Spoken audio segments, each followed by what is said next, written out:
it's one thing to believe in somebody and give them, like, show them the way, and it's a whole other thing for that person to actually take it and run with it. And you did.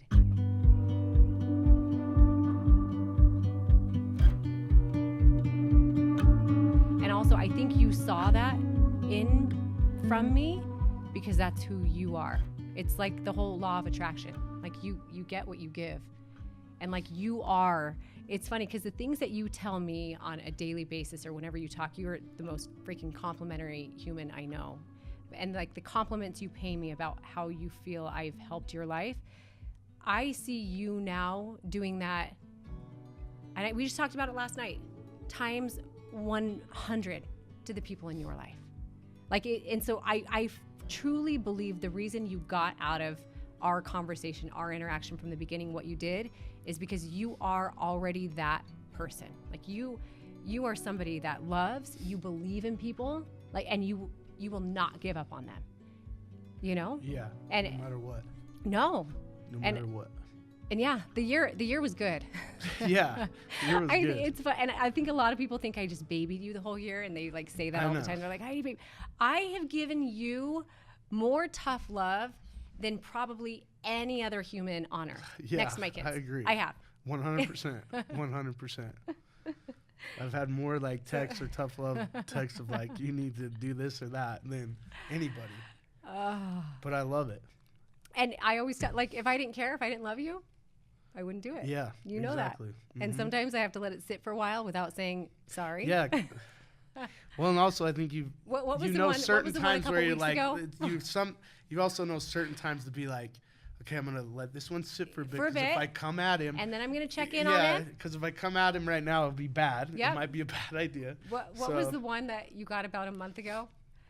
No, it must have been 2 months ago now. It was Oh, I was ignoring your calls and everything. And I said, like the whole night. And I said, what did I say? You said you can either just keep running away from your problems, or you can just like something about facing it head on or something. You can either face your problems, or you can keep running away from them like you're doing right now. Yeah. I said when you're ready to stop running away from your problems, call me. Yeah. And you ran away for about 24 more hours, and then you called and you me. didn't stop. You kept calling. You called the next day. Yeah. Because I care. Yeah. Going back to your childhood, now I obviously know the answers to some of these, but we're gonna talk about them like I don't, because people listening don't. Okay. When did you start gaining the weight? Was it before your dad? Were you always a huskier kid, or was it after your dad started abusing you?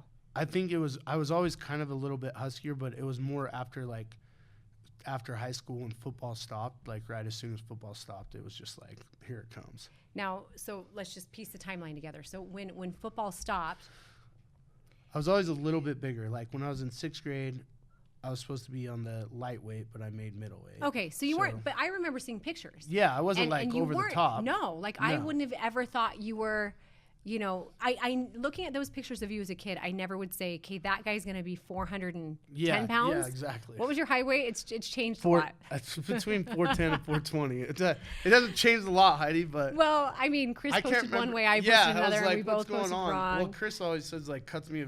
When you lose over 200 pounds, you need to be recognized that you lost over 200 pounds, not coming up short. So. It's just, he's not a mathematician. I am. But I'm also not good at a lot of stuff he does. So looking at those pictures of you as a kid, I never would say, oh, that guy's going to be 410, 420 pounds, ever. Now, piecing the timeline together, when you're in high school, what point in high school was your dad? So 7 years old, he starts abusing you, right? Yeah. Go through childhood to that point you're talking about when you started gaining the weight. Just kind of talk us through it for people that don't know. I think I was just kind of gaining weight because I remember he kind of used to say things to me about like, you have to be careful, not to gain weight or whatever. Yeah. So, but then we'd always go up on the dairy farm and they feed you like there's no tomorrow. And I remember I was kind of putting on weight then. And then when I was like 7 or 8? Yeah, 7 or 8. And then as I was starting to get into football, I was still kind of putting on weight, but I think I was able to keep it under pretty good control because of all the activity and playing. Yeah. So like then in freshman year, I was still a little bit bigger because I played offensive line and everything. Now, still at this time though, in your mind, nothing's wrong. Nothing's wrong. You don't think anything's wrong with your relationship with your dad? Nothing. Yes. So I thought maybe he was a little bit hard, but I thought on me and stuff like that, but I never thought of the other stuff because it started so young. Yeah. So more about him yelling at you and being hard in football, like that's what you thought where his faults were, not this other side you didn't think was an issue. Yeah, because he would always explain that side of like, I'm making you, like, this is turning you into something good. Or this is, if I show this to other kids, like, I can't show favoritism because it'll look bad as a coach. Yeah. So I got to be like this, 100%. And so he was that way for baseball, football, the whole works. To the point where you were just telling me at one point you had to Yeah, I was playing catcher, and this guy came in, and he's supposed to slide, and he didn't. He stepped on my arm and broke my arm. And so, like, I was only in 7th grade, I think, then. Yeah. And I was like, it hurt so freaking bad. But he was like, you got to play. You got to play. So I couldn't even throw the baseball. And so I'm trying to catch it, playing catcher. And just like, I was like literally rolling the ball back. And here I am trying to stand up in the batter's box to swing a bat. Couldn't swing the bat, and he gets pissed every time I strike out. You're swinging with one arm? Well, at this time, I didn't have my cast on yet. Okay. So I was trying to swing, but I couldn't, like, I didn't know what exactly had happened. I just knew my arm freaking killed. So then we went and got the x-ray done after the game. My arm was broken. And so they put in a cast where it comes past your elbow, and it's like here, so you're just like in a square.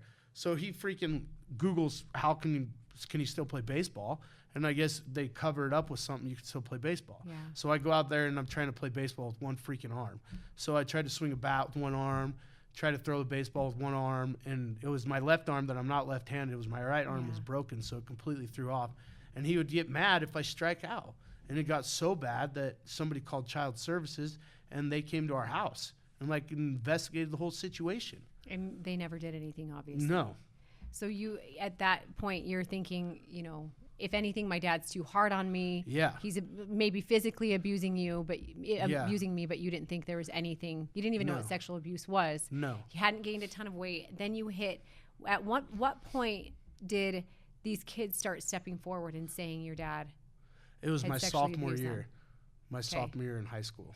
And when that happened, what was going through your mind? Is what is going on? Like, is this, like, should I say something? Should I not? Is this going to ruin our relationship and all this stuff? And then he quickly came and talked to me. What did he say to you?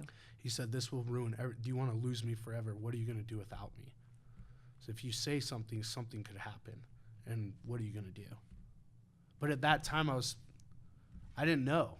Yeah. Like, it's embarrassing to say, and it's like, okay, dumbass, how do you not know that? You know what I mean? So, but that was the case. And so you just kept it buried? Yeah, and then he's like, you got to show support, because if I go to prison and if you don't say anything and the family stays intact, I can get back out and I can be back with you.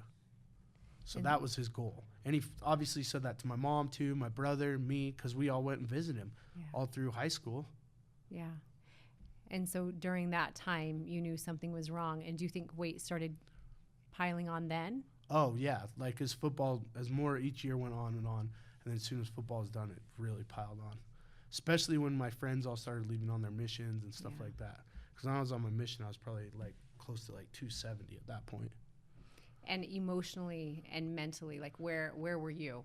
I was a lost cause. Emotionally, like mentally, yeah. Like, when I graduated from high school and the mission thing, I was emotionally, like, now looking back on it, I was emotionally like a wreck, ticking time bomb, was ready to do whatever. Like, you didn't want to do whatever, like not be alive? Is that kind of when that was? I didn't want to be alive at all. Yeah. I just would be like, what is the point of me being here? And after your dad got carted away to prison, I can imagine, and I mean, I know some of this, but I can imagine it was not easy with people at school knowing what had gone on. No. So, like, my dad was a big thing in the community, and obviously there was victims that are in our Like, when community. you say a big thing, your dad was like the man in the community. Yeah, he was so really to known. You, he was one way. Yeah. And to everybody else, he was like Mr. He was the Mr. Mr. Utah. guy. Yeah, like for in that county, that area with all the kids and everything. They'd always remember Coach Pitcher and how wonderful he was and this and that. You know, he'd give Christmas cards to every kid on the team, you know, like remember their birthdays, all this kinds of stuff, and make sure that they feel important, feel loved and appreciated. Parents would always come by and thank us and all this stuff. And so that all changed like in an instant. And literally we had people that are high up in Utah. I won't name their names, but these are the kind of people that make me angry. Like if I have any kind of angry, it's towards them. But them knocking on our door, walking into our house, threatening us, telling us if we don't leave, our life is going to be a living hell. When your dad's in prison. So this is your this poor my dad goes in. and He didn't even guys. go to prison yet. Like he went to jail. The trial hadn't even all come out. It was just the first instigation of it all. So he came and threatened us. So we had to call the police to come and be like, dude, there's people literally coming to threaten our lives right now. So 2 people came over, threatened our lives, said if we don't move, we don't get out of here, our lives will be a living hell. Well, where are we supposed to go? And sure enough, it was a living hell. So what happens the next day? Fox is there, 13 is there, Channel 5's there, Channel 4's there, Channel 2's there. And they're all got all their trucks across the street. They're interviewing everybody because we lived across the street from the elementary school. So they're interviewing everybody that's walking through there. I think going to school is going to be fine, but it's not. There's a newspaper article being passed around everywhere of my dad's story. People freaking shitting in my backpack and saying, who cares, you know? And it was just, you know, people come up to me, tell me I'm going to end up in prison like my dad. It's just like... I mean, I don't know a soul on earth who would have many positive emotions after going through what you went through in any place. Doesn't matter if it's Utah, Hawaii, freaking Cayman Islands. And I mean, I can imagine that was a time where you quickly found out who your real friends are.